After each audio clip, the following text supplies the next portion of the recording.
Salut, c'est Juliette, on se retrouve pour le premier épisode du podcast Horizon, le podcast du festival Nos Futurs. Aujourd'hui, on va parler d'un des thèmes de la conférence qui aura lieu pendant le festival. Doit-on donner son avis sur tout? Et aujourd'hui, pour parler de ça, je suis avec CHP. Salut. Salut, Merci d'être là. merci pour l'invitation. Du coup, CHP, t'es créateur de contenu Tout à fait. et ton secteur, c'est plus le cinéma. Sur TikTok, principalement cinéma et séries, ouais. Ok, d'accord. Commencer par te demander, pour toi, c'est quoi un avis? Bonne question. Un avis, c'est un point de vue sur un sujet qui est personnel. Une manière de voir les choses sur un certain sujet. Et est-ce que tu penses qu'il faut maîtriser un domaine, par exemple, toi, c'est le cinéma, pour donner son avis dessus? Je pense que non, mais je pense que dans ce cas-là, il faut reconnaître que si on parle d'un sujet qui mérite pour le coup une expertise, je pense qu'il faut montrer patte blanche d'entrée et dire voici mon avis et qui n'est étayé par rien. Si tu es un professionnel de ton sujet, ça te donne quand même une crédibilité supplémentaire. Et est-ce que, selon toi, il est important de laisser la parole à la jeunesse, aux jeunes?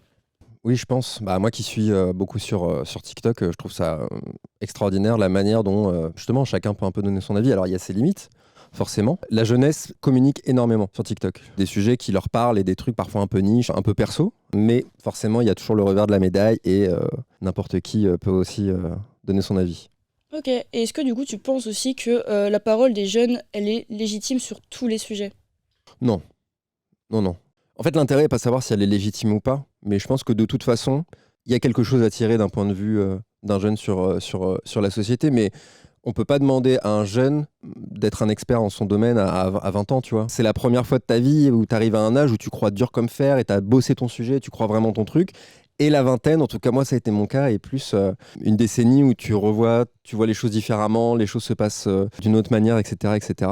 Donc je pense que de toute façon il faut écouter cet avis, mais il faut le prendre comme l'avis de quelqu'un qui débute sa vie, quoi. Et justement, en parlant des réseaux sociaux, toi tu es un créateur du coup sur TikTok, etc. Ouais. Est-ce que du coup tu ressens aussi sur ces réseaux sociaux une prise de parole plus libre?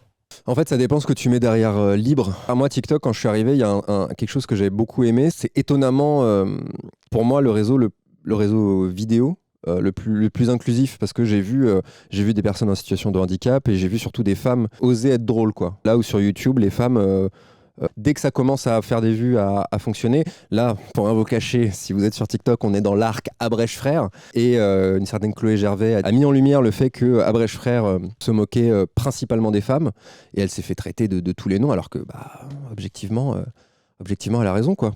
Donc libre, non, malheureusement, en fait, c'est le reflet d'une société, quoi, d'une époque surtout.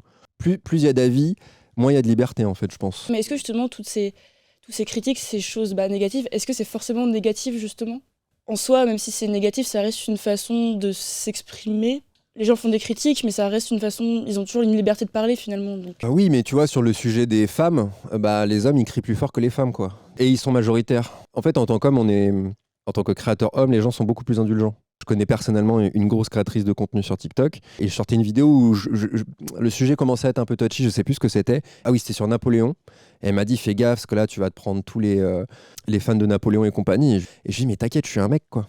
Et personne n'est venu me demander quoi que ce soit. La vidéo a très très bien marché et personne n'est venu me demander n'importe quelle source. Mais si cette créatrice de contenu-là avait fait la même vidéo, c'est sûr et certain qu'on serait venu demander des sources, ou en tout cas remettre en question sa légitimité dont tu parlais. En fait, ça touche à la liberté d'expression, hein, tout simplement. La liberté d'expression est quelque chose pour lequel il faut se battre, mais ça va jusqu'au bout et il faut respecter la vie des autres, être dans un débat d'idées et surtout ne pas hiérarchiser. Ça revenait à ta première question sur spécialiste ou pas. On parle d'un film, t'as aimé, j'ai pas aimé. C'est pas parce que moi j'ai fait 6 ans d'études en cinéma que mon avis vaut plus que le tien. C'est mon point de vue, quoi. Du coup, justement, là, tu parlais de la parole des femmes qui était souvent du coup, remise en question, surtout Ouais. sur les réseaux sociaux. Est-ce que tu penses que c'est aussi la même chose pour la parole des jeunes? Est-ce que Ouais. c'est toujours la même chose aujourd'hui pour les jeunes sur les réseaux sociaux? Pour le coup, je pense que c'est pas une question d'époque. Je pense que les anciennes générations vont toujours être beaucoup plus dures envers les jeunes générations. Justement, et ça, c'est un truc qu'on réglera à jamais, je pense. Mais tu vois, quand tu regardes, je sais pas, Johnny, quand il a commencé à 19 piges, il se faisait traiter de hippie, de machin, de trucs, tu vois. Donc, sous-entendu, c'était de la sous-musique. Regarde avec le rap encore aujourd'hui. Mais sur la politique, c'est pareil. Je vois un tout jeune militant de gauche et tout, et qui a vraiment commencé genre à 14 ans. Et son avis, parce qu'il a 14 ans, son avis a été hyper critiqué. Ouais, mais quand t'écoutes ce que le gars il dit, c'est censé, quoi. C'est étayé, c'est censé. Moi, je sais que je m'en fous complètement. Et je vois dans mes confrères cinéma sur TikTok, leur âge ne fait aucune importance pour moi. L'important, c'est qu'est-ce que tu fais de cet avis. Est-ce qu'il est étayé? Est-ce que tu l'as travaillé? Ou est-ce que c'est un truc qui te sort de la tête comme ça, quoi? Moi, à titre personnel, je ne hiérarchise pas l'avis de quelqu'un en fonction de l'âge qu'il a. C'est plus en question de est-ce qu'il a bossé son sujet? Est-ce qu'il est légitime, en fait, quelque part, de parler de ça? En fait, c'est aussi à nous, en vrai, en opposition aux jeunes, c'est aussi à nous d'écouter ce que les jeunes, ils ont à nous dire. Parce qu'en vrai, c'est pas que c'est eux qui ont raison, mais c'est eux qui vivent l'époque d'une manière neuve, sans se dire, ou par exemple politiquement, moi j'ai vu tel président, tel truc, tel machin.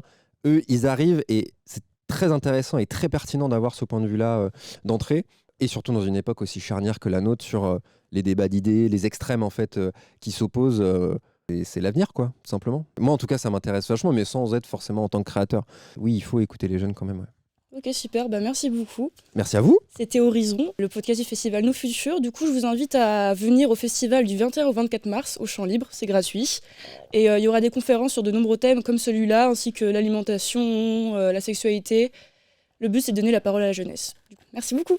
Salut.